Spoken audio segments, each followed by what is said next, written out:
Good morning, students. And today we're continuing the chapters our human health and diseases.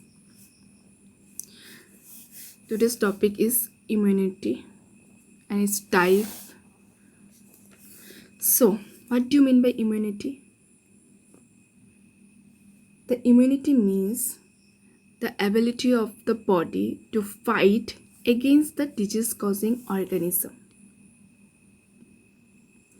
Means ये क्या करता है, हमारे बॉडी को प्रोटेक्ट करता है from different kind of diseases और डिजीज कॉजिंग ऑर्गेनिज्म. जब हमारे अंदर कोई डिजीज बा कोई बैक्टीरिया जब हमारे अंदर जाता है तो वो क्या करता है, उसे रोकता है, उसके अगेंस्ट उसे फाइट करता है.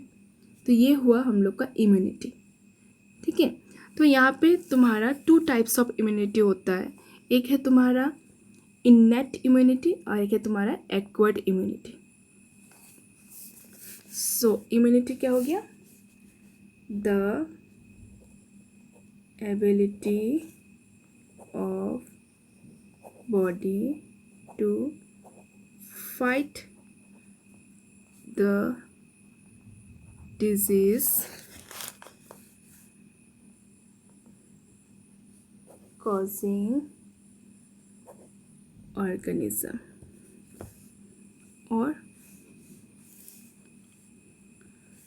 to protect our body from different kind of diseases. हमारे बॉडी में जब कोई बैक्टीरिया या वायरस जब चला जाता है, एंट्री करता है, तो ये जो हम लोग का जो इम्यूनिटी है ये फाइट करता है अगेंस्ट द डिजीजेस और अगेंस्ट द पैथोजन. और ये 2 टाइप्स के होते हैं. इम्यूनिटी 2 टाइप्स के होते हैं.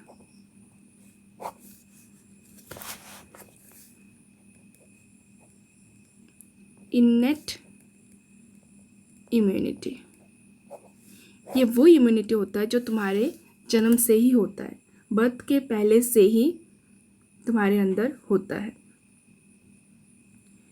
जैसे अगर सोचो हमारे बॉडी में कोई वायरस चला गया, हमारे बॉडी को, अब हमारे बॉडी क्या होगा, वो उसके अगेंस्ट में फाइट करेगा. किसके अगेंस्ट में फाइट करेगा, वायरस के अगेंस्ट में फाइट करेगा. और ये जो है ये हम लोग के जन्म से ही होता है. ठीक है, जन्म से पहले से ही ये प्रेजेंट होता है. ये इम्यूनिटी, इननेट इम्यूनिटी हमारे जन्म से ही पहले से ही ये हमारे बॉडी में प्रेजेंट होता है. ये इम्यूनिटी, इननेट इम्यूनिटी, जिसको हम कैसे लिखेंगे,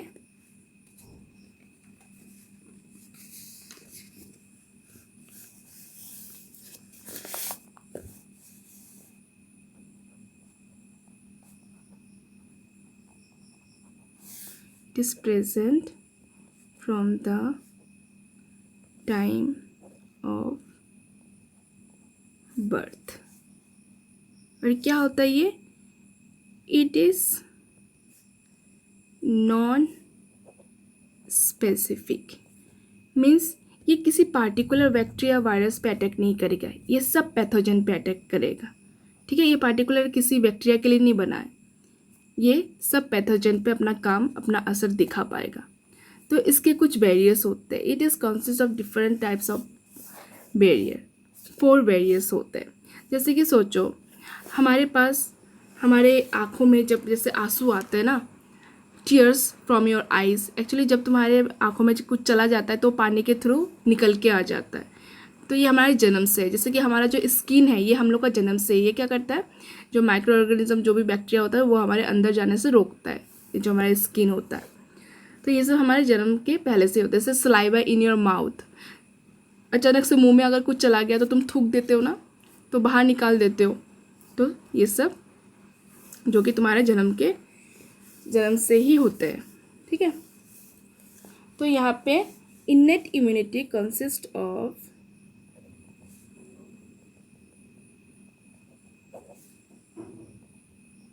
consist of 4 types of barrier. 4 types of barrier होते हैं. एक होता है तुम्हारा फिजिकल बैरियर। ये क्या है तुम्हारा फिजिकल बैरियर। वो क्या करता है, which prevent entry of micro organism in the body. Micro organism को अंदर जाने से रोकता है। जैसे कि तुम्हारा एग्जाम्पल हो गया स्किन, ठीक है। उसके बाद हो गया तुम्हारा म्यूकस कोटिंग ऑफ एपिथेलियम। कहाँ पे होता है, लाइनिंग द रेस्पिरेटरी व इरोजेनिटल व तुम्हारा गैस्ट्रो इंटेस्टाइनल ट्रैक्ट में होते हैं। ये जो लाइनिंग होते हैं, लाइनिंग ऑफ म्यूकस होते हैं, वो म्यूकस क्या करते हैं, वो बैक्टीरिया को उसे किल कर देते हैं, बा हमारे बॉडी से उसको बाहर निकाल देते हैं। तो ये फिजिकल बैरियर क्या हो गया, which prevent the entry of microorganism in the body। Example first हो गया तुम्हारा स्किन, हमें हेल्प करता है, माइक्रोऑर्गेनिज्म को अंदर जाने नहीं देता है। उसके बाद क्या होता है तुम्हारा म्यूकस कोटिंग जो होता है of epithelium lining the respiratory व गैस्ट्रो इंटेस्टाइनल व तुम्हारा एंड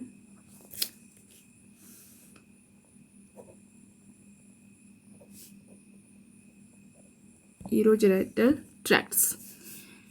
फिजिकल बैरियर्स में क्या हो गए, ये क्या करते हैं, जो प्रिवेंट करते हैं माइक्रो ऑर्गेनिज्म को हमारे बॉडी में जाने नहीं देते। जैसे स्किन एक हेल्प करता है, एक म्यूकस कोटिंग जो होता है, एपिथेलियम लाइनिंग होता है, जो तुम्हारे कहाँ पे होता है, रेस्पिरेटरी ट्रैक्ट में, गैस्ट्रो इंटेस्टाइनल ट्रैक्ट में और तुम्हारा इरोजेनिटल ट्रैक्ट में होता है, जो हेल्प करते हैं माइक्रोऑर्गेनिज्म को किल करने में और उसको हमारे बॉडी से बाहर फेंकने में, ये सब काम करते हैं। तो नेक्स्ट और एक हो गया तुम्हारा फिजियोलॉजिकल बैरियर।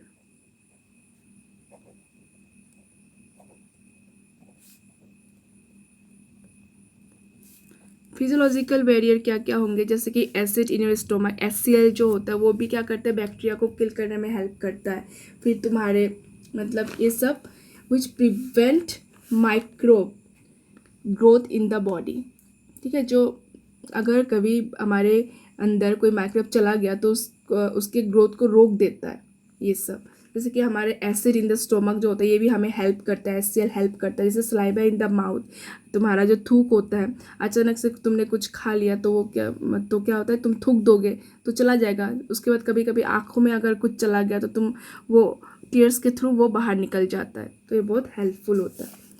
ये क्या करता है, which prevent microbial growth in the body, रोक देता है, उसके ग्रोथ को रोक देता है, बैक्टीरिया के ग्रोथ को, माइक्रोब को ग्रोथ को रोक देता है, which prevent microbial growth in the body. Example के तौर पर तुम्हारा एसिड इन स्टोमक होता है, टीयर्स फ्रॉम योर आईज,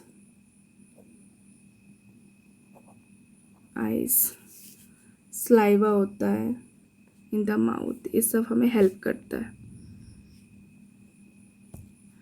अब थर्ड होगा तुम्हारा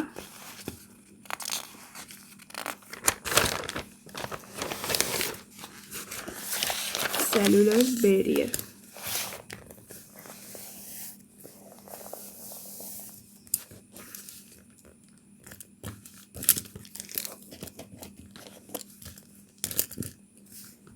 थर्ड है तुम्हारा सेलुलर बैरियर।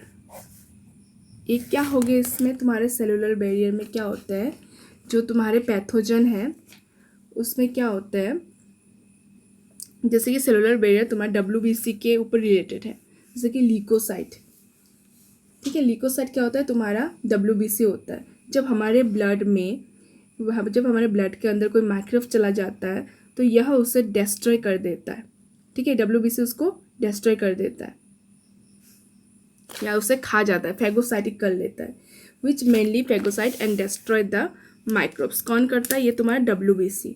उसका एक नाम है तुम्हारा जो तुम्हें याद रखना पड़ेगा, जिसका नाम है PMNL, पॉलीमॉर्फोन्यूक्लियर ल्यूकोसाइट, ठीक है। तो ये क्या करता है? विच मेनली फैगोसाइट, मतलब फैगो मीन्स वो उसको खा लेता है। सेलुलर बैरियर क्या कहता है? विच मेनली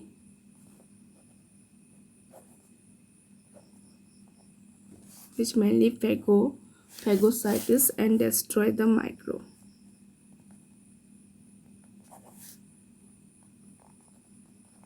सोचो, जब हमारे ब्लड में कोई माइक्रोब्स अगर चला जाता है तो यह उसे डिस्ट्रॉय कर देता है, बा उसे खा लेता है, ठीक है। जैसे कि सोचो ये माइक्रोब्स है, एक पैथोजन है, तो ये क्या करेगा? इसको फैगोसाइटिस इस तरह से इसको खा लेगा, ठीक है। उसके बाद इसको डिस्ट्रॉय कर देगा, इसको किल कर देगा। खा लिया तो आप इसको बचा ही नहीं है, ठीक है, डिस्ट्रॉय हो जाएगा। तो some WBC like white blood cell like, जिसको बोलते हैं हम, जैसे polymorpho PMNL, polymorpho nuclear leucocyte.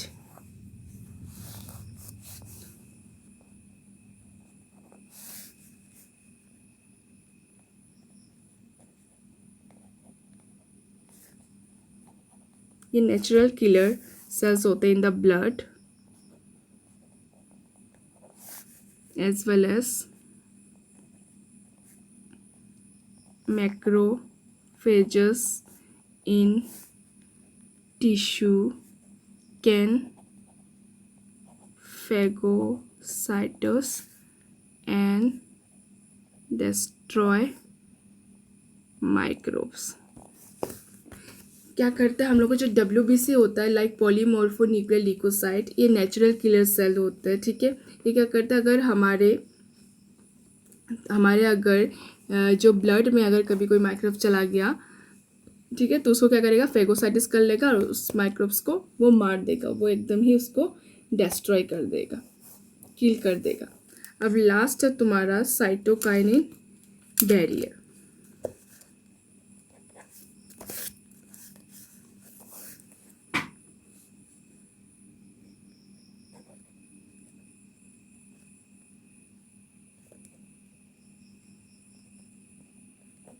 Cytokinin barrier क्या करेगा? ये वायरस इन्फेक्टेड सेल जो सिक्रेट करते हैं तुम्हारे प्रोटीन कॉल इंटरफेरन। मतलब सोचो जैसे कि ये सेल है, ठीक है, यहाँ पे उसको वायरस हो गया, ठीक है, वायरस ने इसको अटैक कर लिया, तो इसको हम क्या बोलेंगे? Virus infected cell. इस सेल को वायरस ने क्या कर लिया? इन्फेक्ट कर लिया इसको, मतलब वायरस ने इसको अटैक किया। तो अटैक करने के साथ साथ ये जो सेल है ये तुम्हारा कुछ प्रोटीन सिक्रेट करेंगे, जिस प्रोटीन का नाम है तुम्हारा इंटरफेरॉन्स प्रोटीन। ये प्रोटीन क्या करेंगे? इसके आसपास के सेल को हेल्प करेंगे ताकि कोई वायरस आके इसको अटैक ना करे। ये खुद मर जाएगा, मरने से पहले अपना प्रोटीन रिलीज कर देगा, जिससे बाकी सारे सेल्स बच जाएंगे। तो साइटोकाइनिन बैरियर क्या हो गया? Virus infected cell secret proteins called interferon, which protect non-infected cells from further viral infection. इस सेल को हेल्प करता है, ये जो प्रोटीन है दूसरे सेल को हेल्प करता है ताकि कोई वायरस इसको इन्फेक्ट ना कर पाए, ठीक है। अब हम पढ़ेंगे एक्वायर्ड इम्यूनिटी। ये एक्वायर्ड इम्यूनिटी है क्या? हमने ये सब क्या पढ़ा? इननेट इम्यूनिटी और उसके कुछ बैरियर्स जो हमारे बचपन से ही होते हैं, ठीक है, जन्म के पहले से ही होते हैं। अब जो है हम लोग का एक्वायर्ड इम्यूनिटी, जो कि हम एक्वायर्ड करते हैं, ठीक है, दुनिया में जब आते हैं तब इसको हम अपनाते हैं, तुम्हारा जो एक्वायर्ड इम्यूनिटी है। तो ये क्या होता है, पैथोजन स्पेसिफिक होता है, मतलब जो वायरस है उसी पे अटैक करेगा। इस तरह से जब वायरस हमारे बॉडी में एंट्री करेगा, जैसे कि हमारे स्मॉल पॉक्स, ठीक है, एक बार अगर हमारे बॉडी में हो गया तो फर्स्ट में एक प्राइमरी रिस्पॉन्स देता है, तब हम इतना एक्टिव नहीं होते हैं क्योंकि हम प्रिपेयर नहीं थे, तो हमारे में एंटीबॉडी तब नहीं बना था, ठीक है। तब उसके हम ट्रीटमेंट लेंगे अच्छे से, ठीक से, फिर सोचो 1 ईयर के बाद हम एकदम सुस्त हो जाएंगे। नेक्स्ट जब ये स्मॉल पॉक्स फिर से आने की कोशिश करेगा हमारे बॉडी में, तब वो एक सेकेंड रेस्पॉन्स के साथ आएगा, तब हमारा एंटीबॉडी जो है वो प्रिपेयर रहेगा कि इस बार अगर तू आया तब हम तुझे उसे उड़ा देंगे, क्योंकि वो उसकी मेमोरी में सेट हो गया कि ये एक बार आया था, ठीक है, एक बार इसने अटैक किया था, तब मैं प्रिपेयर नहीं था, मेरे पास कोई, जैसे कि सोचो कि बंदूक, मेरे पास कोई बम नहीं था, लेकिन अब मेरे पास क्या है, मैं प्रिपेयर्ड हूँ, मेरे पास ऑलरेडी बम और वो क्या बोलते हैं बंदूक है, मतलब मेरे पास अभी एंटीबॉडी है, तू आ तो मैं तुझे उड़ा दूंगा, लाइक दैट। तुम्हें इसलिए दोबारा तुम्हें स्मॉल पॉक्स नहीं हो सकता, एक बार हो गया है, दोबारा नेक्स्ट टाइम तुम्हें नहीं हो सकता, क्योंकि तुम वेल प्रिपेयर्ड रहोगे कि अब कोई तुम्हें और अटैक नहीं कर पाएगा, ठीक है, क्योंकि तुम्हारे माइंड पे सेट हो चुका है, तुम्हारी मेमोरी में है ये कि ये वस्तु मुझे एक बार हो चुका था, इस बार आएगा तो ये मुझे हार्म नहीं कर पाएगा, तो तुम प्रिपेयर्ड रहोगे, ठीक है। तो एक्वायर्ड इम्यूनिटी क्या होता है, it is a type of immunity which is not present from birth, जो बर्थ से तो प्रेजेंट नहीं होते हैं, लेकिन develop during an individual life time, develop होते हैं लाइफ टाइम, जब तुम्हारा जन्म हो जाता है तब वो तुम इन्वायरमेंट से वो एक्वायर्ड करते हो, ले लेते हो, एक्सेप्ट करते हो, ठीक है। तो एक्वायर्ड इम्यूनिटी जो तुम्हारे बर्थ से प्रेजेंट नहीं होता है, वो डेवलप होता है during an individual life time. तो एक्वायर्ड इम्यूनिटी क्या होगा,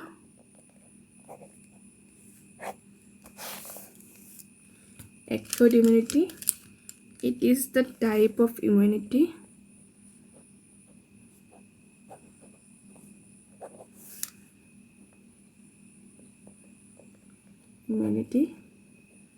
which is not present from birth and develop during an individual's lifetime, ठीक है। ये पैथोजन स्पेसिफिक होता है और ये कैरेक्टरिस्टिक बाय मेमोरी, इसके मेमोरी में फिट हो जाता है कि एक बार हुआ था, नेक्स्ट टाइम ये जो बीमारी है दोबारा नहीं हो सकता। तो ये क्या हो गया, it is pathogen specific.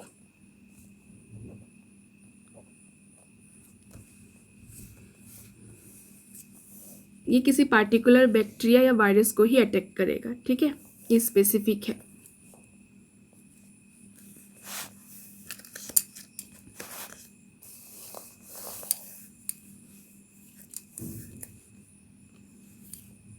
Pathogen specific है। इसमें क्या होता है, एक जब पैथोजन फर्स्ट टाइम एंट्री करता है तुम्हारे बॉडी में, तो फर्स्ट जो रिस्पॉन्स होता है उसको हम बोलते हैं प्राइमरी रिस्पॉन्स, ठीक है। That our body when it encounters with pathogen for the first time produce a response देगा, जो हम बोलेंगे उसको प्राइमरी रेस्पॉन्स, वो बहुत लो इंटेंसिटी का होगा, ठीक है। After that same pathogen high intensity के साथ जब तुम्हारे सेकेंडरी रेस्पॉन्स देगा, इस टाइम में क्या होगा, तुम्हारा बॉडी पहले से अपेयर होगा to have memory of the first encounter, जो फर्स्ट एक बार हो चुका था तो उसके मेमोरी में सेट था, तब सेकेंड जब आएगा तो उसके मेमोरी में ये होगा कि ये मुझे पहले हो चुका है, अब इसका आना इम्पॉसिबल है, तो उसके लिए वो प्रिपेयर्ड रहेगा, ठीक है।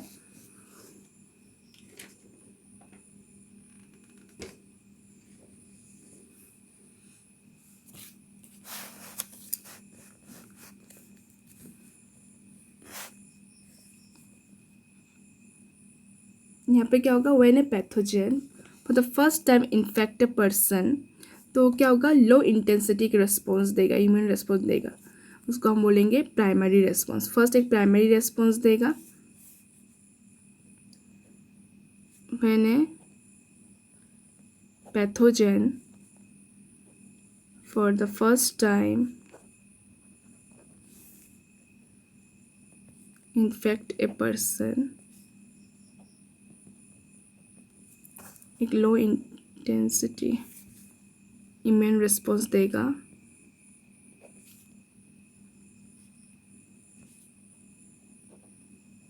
इम्यून रिस्पॉन्स जनरेट करेगा, जिसको हम बोलते हैं primary response.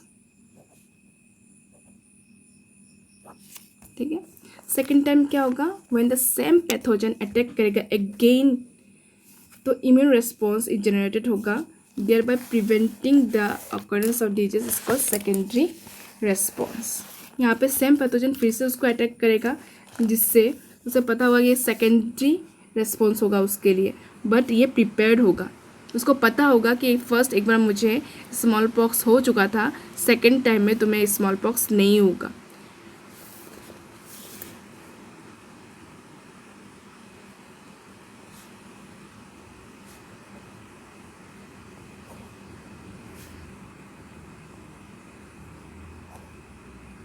When the same pathogens attack again, intensified immune response is generated.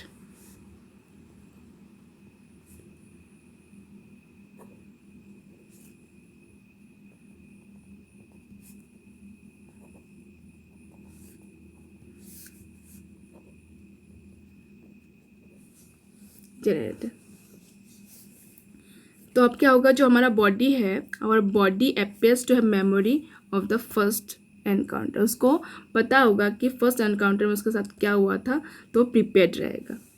ठीक है, they were preventing the occurrence of diseases, that is your secondary response.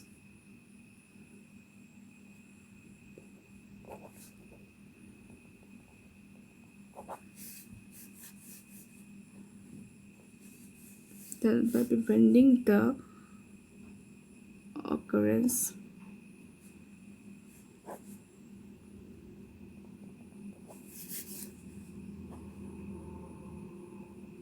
Disease, उसको हम बोलते हैं तुम्हारा सेकेंडरी रेस्पॉन्स। ये जो एक्वर्ड इम्यूनिटी होते हैं, इसके पास 2 टाइप ऑफ सेल्स होते हैं, एक होता है तुम्हारा बी सेल और एक होता है टी सेल। एक वो जो बी सेल टी सेल होता है ना, वो बी लिम्फोसाइट होता है। बी लिम्फोसाइट तुम्हारा क्या होता है, बी लिम्फोसाइट वो होता है जो तुम्हारा वाइट ब्लड सेल, जिसके पास एक ही सिंगल न्यूक्लियस होता है। तो बी लिम्फोसाइट क्या करता है, वो प्रोटीन सिक्रीट करता है, जिसको हम बोलते हैं एंटीबॉडी। ठीक है, secret protein call antibody in response to pathogen. तो एंटीबॉडी जो होता है वो उसके पास कुछ स्पेशल प्रोटीन्स होते हैं विथ 4 पेप्टाइड चेन होता है, 2 लाइट होता है, 2 हेवी होते हैं। तो उसका जो फॉर्मूला H2L2 जिसको बोलते हैं हम। तो जो बी लिम्फोसाइट और टी लिम्फोसाइट होते हैं, ये 2 सेल होते हैं तुम्हारे एक्वर्ड इम्यूनिटी के। बी लिम्फोसाइट वो क्या करता है, कुछ प्रोटीन सीक्रेट करते हैं, जिसको हम बोलते हैं एंटीबॉडी, और इस एंटीबॉडी को बनाने में हेल्प करते हैं तुम्हारे T cell. They help the B cell to produce an antibody. ठीक है, तो जो एक्वर्ड इम्यूनिटी होते हैं उनके पास 2 टाइप ऑफ सेल होते हैं।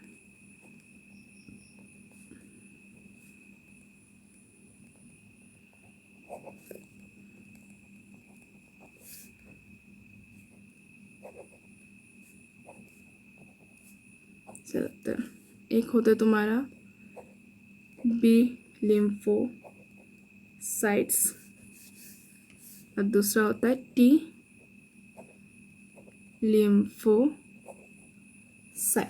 B lymphocytes and T lymphocytes. तो जो बी लिम्फोसाइट्स होते हैं, बी सेल होते हैं, वो प्रोड्यूस करते हैं आर्मी ऑफ प्रोटीन, बहुत सारे प्रोटीन प्रोड्यूस करते हैं। उस प्रोटीन्स का नाम होता है तुम्हारा एंटीबॉडी। ठीक है, और टी लिम्फोसाइट क्या करते हैं, वो हेल्प करते हैं बी सेल को to produce an antibody.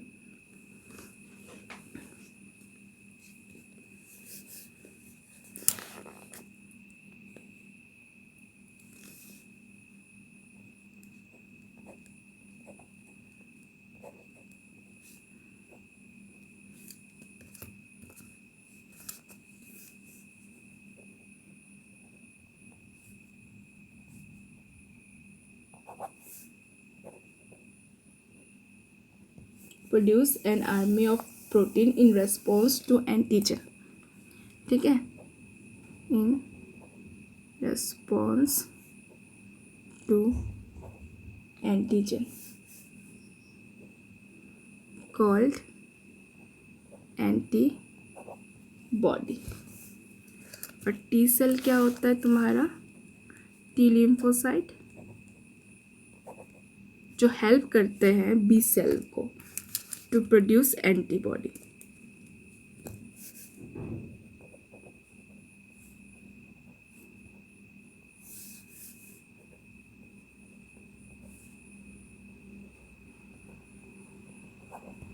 To produce antibody.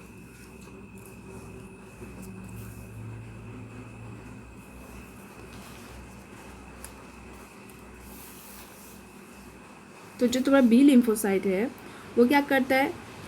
Army of protein produce करता है। ठीक है, जिसको हम बोलते हैं एंटीबॉडी। ये क्या करते हैं? ये जो है इन रेस्पॉन्स टू पैथोजन, ये क्या करते हैं? ब्लड के अंदर जाके फाइट करता है, टू फाइट विद देम। ठीक है, this proteins are called antibody. जब हमारे अंदर कोई पैथोजन जाता है तो ये क्या करता है? फाइट करता है अगेंस्ट द डिजीजेस। कौन करता है? तुम्हारा एंटीबॉडी। एंटीबॉडी क्या करता है? सीक्रेट प्रोटीन सीक्रेट करता है। ठीक है, यही जो प्रोटीन है वो फाइट करता है अगेंस्ट द पैथोजन। तो ईच एंटीबॉडी जो मॉलिक्यूल्स होते हैं उसके 4 पेप्टाइड चेन्स होते हैं। 2 small call light chain and 2 longer जो होता है वो हैवी चेन होता है, और इसको रिप्रेजेंटेड करते हैं H2L2। इसको हम बाद में ब्रीफली पढ़ेंगे। अब हम देखेंगे कि जो एक्वायर्ड इम्यूनिटी में इसके 2 टाइप्स होते हैं एक्वायर्ड इम्यूनिटी के। वो है तुम्हारा एक्टिव इम्यूनिटी और एक है तुम्हारा पैसिव इम्यूनिटी। तो पहले मैं ये जो डायग्राम ये पहले बना लेती हूँ तुम्हारा। हमने इम्यूनिटी पढ़ा, ठीक है। इम्यूनिटी के 2 टाइप्स, इनेट इम्यूनिटी और एक है तुम्हारा एक्वायर्ड इम्यूनिटी। इनेट इम्यूनिटी में हमने कितने सारे बैरियर्स पढ़े थे? बैरियर के बारे में पढ़ा था हमने, राइट। 4 बैरियर, एक physical, physiological, number 3 cellular, number 4 cytokine barrier. 4 barrier पढ़ते हैं। और एक्यूट इम्यूनिटी के हम 2 टाइप्स पढ़ेंगे। एक है तुम्हारा एक्टिव इम्यूनिटी और एक है तुम्हारा पैसिव इम्यूनिटी। तो एक्टिव इम्यूनिटी क्या है और पैसिव इम्यूनिटी क्या है ये हम पढ़ेंगे अभी।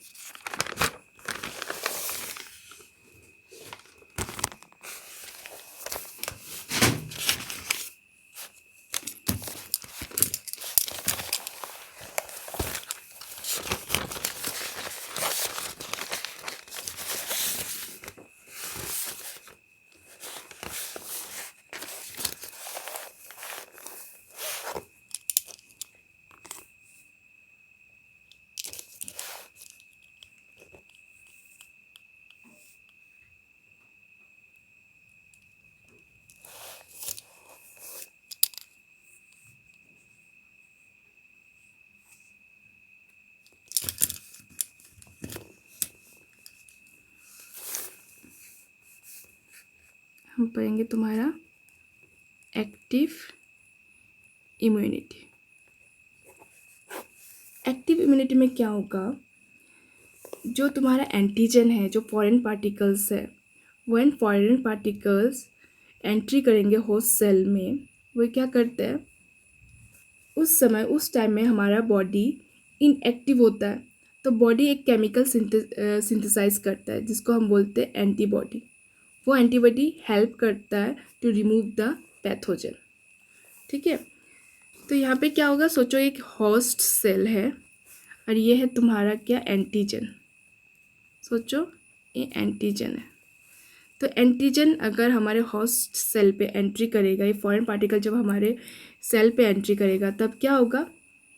यहाँ पे बॉडी एक केमिकल सिंथेसिस करता है जिसको हम बोलते हैं तुम्हारा एंटीबॉडी AB। ठीक है, और ये बहुत ही एक स्लो प्रोसेस होता है। क्यों बोलते हैं? क्योंकि हमारे बॉडी जो होते हैं ना वो रिस्पॉन्स जनरेट करने के साथ साथ एक सेल से दूसरे सेल को वो सिग्नल देंगे, जैसे T सेल B सेल को सिग्नल देंगे। तो ये बहुत बड़ा एक स्लो प्रोसेस हो जाता है। एक्टिव इम्यूनिटी के केस में इस एक स्लो प्रोसेस हो जाता है कि इस ये सेल जाके उस सेल को बोलेगा कि तुम ये प्रोड्यूस करो, वो तब जाके एंटीबॉडी बनाएगा। एंटीबॉडी बनाने के बाद वो एंटीजन को किल कर देगा। ठीक है, तो यहाँ पे जो होता है वो क्या होता है, when a host is expose to antigen. ठीक है, ये जो होस्ट है एक्सपोज हो गया एंटीजन, जब ये एंटीजन तुम्हारे ये जो फॉरेन पार्टिकल है, जो पैथोजन है, तुम्हारे होस्ट सेल पे जब एंट्री करेगा, ठीक है, और जो डेथ माइक्रोब्स और जो भी एंट्री करेगा तो क्या होगा, एंटीबॉडी प्रोड्यूस्ड होगा होस्ट सेल में। तो उस टाइप के इम्यूनिटी को हम बोलेंगे एक्टिव इम्यूनिटी। तो ये जो एक्टिव इम्यूनिटी है ये एक बहुत ही स्लो प्रोसेस है और वो टाइम भी बहुत लेता है। टाइम लेगा क्योंकि एक सेल दूसरे सेल को इन्फॉर्मेशन देगा। T सेल फिर B सेल के पास जाएगा। T सेल क्या करके हेल्प करेगा B सेल को एंटीबॉडी बनाने में। जब एंटीबॉडी बनेगा तब जाके इस पे अटैक करेगा। तो ये बहुत एक लॉन्ग प्रोसेस हो जाता है।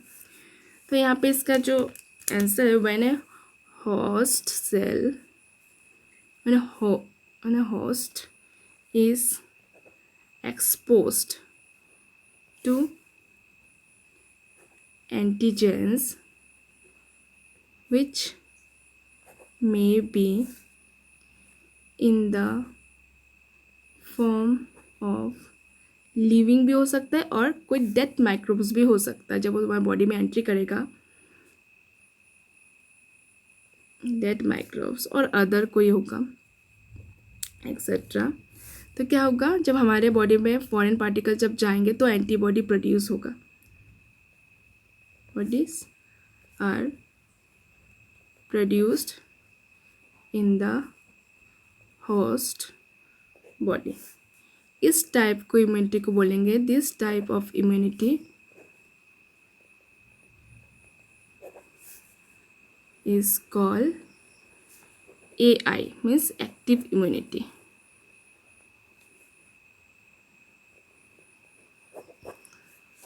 ठीक है, और ये क्या होता है, एक स्लो और take times. Active immunity slow होता है और टेक टाइम्स लेता है, बहुत टाइम ज़्यादा लेता है ये।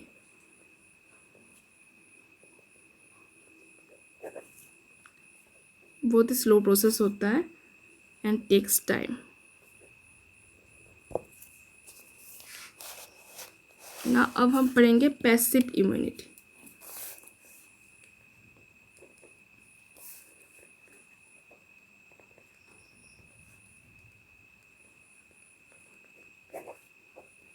पैसिव इम्यूनिटी में क्या होगा, यहाँ पे जो एंटीबॉडी होगा वो हम क्या करेंगे, इंजेक्ट कर देंगे।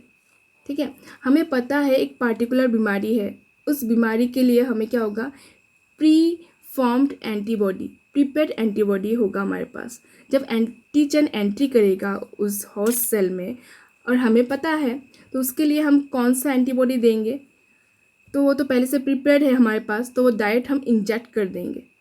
तो ये प्रोसेस क्या होता है, ये टाइम नहीं लेता है, बहुत ही फास्ट प्रोसेस होता है क्योंकि हमें पता है प्रीपेड एंटीबॉडी है, एंटीजन ने हमारे बॉडी को अटैक किया। ठीक है, तो उसके जो अटैक किया है तो हमारे पास प्रीपेड एंटीबॉडी हमारे पास है, हम वो क्या करेंगे, डायरेक्ट इंजेक्ट कर देंगे। यहाँ पे कोई ऐसा स्लो प्रोसेस नहीं हो रहा कि सेल जाके तुम्हें T सेल को बोलेगा, T सेल जाके B सेल एंटीबॉडी बनाएगा, ऐसा नहीं। हमारे पास एंटीबॉडी प्रिपेयर होगा, हम बस उस होस्ट में इंजेक्ट कर देंगे जिससे कि वो एंटीजन मर जाएगा। ठीक है,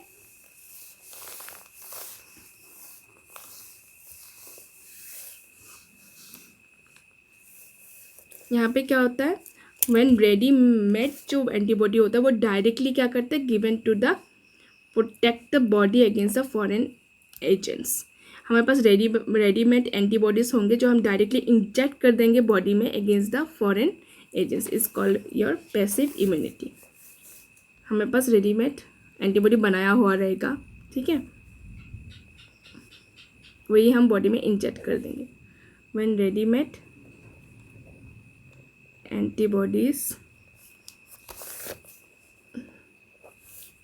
are directly given to protect the body against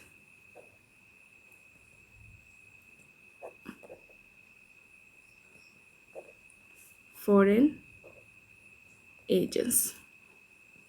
It is called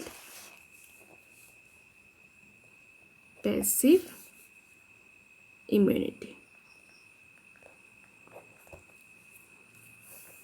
यहाँ पे देखो कोई प्रोसेस नहीं हो रहा, ना टी सेल बी सेल को सिग्नल दे रहा है, ना बी सेल एंटीबॉडी बना रहा है। हमारे पास प्रिपेयर्ड एंटीबॉडी है, हम बस क्या करेंगे होस्ट सेल में उसको इंजेक्ट कर देंगे। इंजेक्ट करने के साथ साथ वहाँ पे जो तुम्हारा एंटीजन होगा वो उसको अटैक करेगा, वह फॉरेन पार्टिकल को अटैक करेगा, उसको किल कर देगा। और ये बहुत ही फास्ट प्रोसेस होता है, it is very fast process, fast process. और ये तुम्हारे एक्टिव इम्यूनिटी में क्या होता है, ये बहुत टाइम लेता है।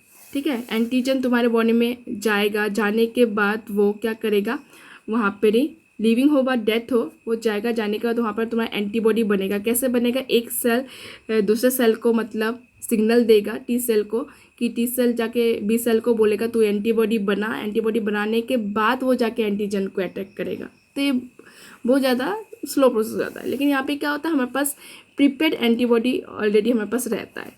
ठीक है, हमारे पास एंटीबॉडी है। अगर एंटीजन यहाँ पे अटैक कर रहा है, एंटीजन अगर अंदर है होस्ट के, तो एंटीबॉडी जो है हम डायरेक्टली इंजेक्ट कर देंगे, जिससे कि ये जो तुम्हारा पैथोजन है इसको किल कर देगा। तो इसमें ना कोई टी सेल हो रहा है ना बी सेल कुछ कर रहा है, यहाँ पे हम डायरेक्ट प्रिपेड एंटीबॉडी इंजेक्ट कर दे रहे हैं। बस ये फास्ट प्रोसेस है और एक्टिव इम्यूनिटी तुम्हारा स्लो प्रोसेस है। ठीक है, तो यहाँ पे देखना, एक कोलेस्ट्रम नाम करके एक फ्लूइड होता है, येलोइश फ्लूइड होता है, जो सीक्रेट होता है तुम्हारा मदर के मिल्क से। जो येलो वाला पार्ट होता है, जो फर्स्ट इनिशियल स्टेज में जो लैक्टेशन पीरियड में जो बेबी को देते हैं, उसमें तुम्हारा IgA होता है, एंटीबॉडी IgA, इम्यूनोग्लोबिन A। वो क्या करता है, प्रोटेक्ट करता है बच्चे को। इसलिए बोलते हैं ना, जब फर्स्ट बेबी होता है तो जो लैक्टेशन पीरियड में वो कोलेस्ट्रम जो येलोइश फ्लूइड होता है वो बच्चों को देना चाहिए, क्योंकि उसमें एंटीबॉडी होते हैं IgA करके, जो प्रोटेक्ट करते हैं तुम्हारे छोटे बच्चे को, इन्फेंट को मतलब बच्चे को प्रोटेक्ट करके रखते हैं। और एक होता है तुम्हारा IgG, इम्यूनोग्लोबिन G होता है, जो क्या करता है, वो प्रोटेक्ट करता है। जैसे कि तुम्हारा कुछ एंटीबॉडीज ऐसे होते हैं जो प्लेसेंटा को क्रॉस करके मतलब प्रोटेक्शन प्रोवाइड करते हैं। ठीक है, ये सिर्फ एक ही करता है तुम्हारा IgG। तो आज के लिए इतना ही। तो हमने आज क्या क्या पढ़ा, इम्यूनिटी क्या है, types of immunity, innate immunity और एक्वायर्ड इम्यूनिटी। इनेट इम्यूनिटी में 4 बैरियर्स होते हैं, वो हमने पढ़े। और एक्वायर्ड इम्यूनिटी के 2 टाइप्स के होते हैं, जो एक्टिव और पैसिव इम्यूनिटी होते हैं। नेक्स्ट वीडियो में हम पढ़ेंगे what is vaccination and immunisation. तो आज के लिए इतना ही, थैंक यू।